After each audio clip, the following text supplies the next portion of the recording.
ஏங்க 14ஆம் தேதி தேர்தல் தேதி அறிவிச்சாங்க. 15ஆம் தேதியிலிருந்து தமிழ்நாடு முழுக்க 120 தொகுதி எங்க அண்ணன் முடிச்சிட்டாரு. இன்னொரு 110 தொகுதி தான் போக வேண்டியிருக்கு.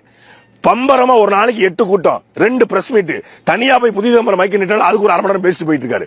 அடடே இந்த வண்டர்ல நம்ம வண்டி மண்ணாரு வண்டி போறதுனா போதும், மக்கள் எங்க இருந்தாலும் பறந்து வந்துடுறாங்க வண்டி போறதுக்கு.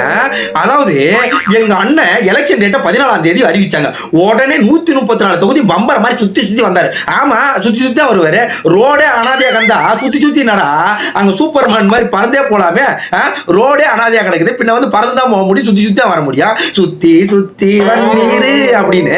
அதாவது என்ன கதைனா நம்ம கோல்முட்டி பரவச்சாளர் என்ன வந்து அப்படியே அணைத்திருக்கிறாருன்னா அவங்க அண்ணன் பம்பரமா 134 தொகுதியிலும் அப்படியே வந்து உழைச்சாராமா.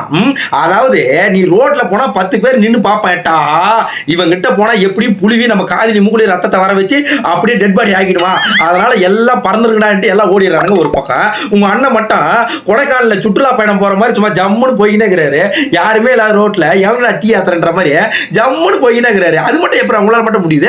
அதெல்லாம் அதை சொல்றான்னா இங்க வந்து அண்ணன் பம்பர மாதிரி உடைச்சாரு, பம்பர மாதிரி படுத்தாரு, உருண்டாரு. நீங்க என்னடா காதுல கம்பி சுத்தி நிக்கிற? இங்க வாங்க. நீ கேட்ட ஒவ்வொரு கேள்வி என்ன செருப்பால அடிச்ச மாதிரி இருக்குடா. மாதிரி இல்ல, உண்மையிலே செருப்பால தான் அடிச்சது.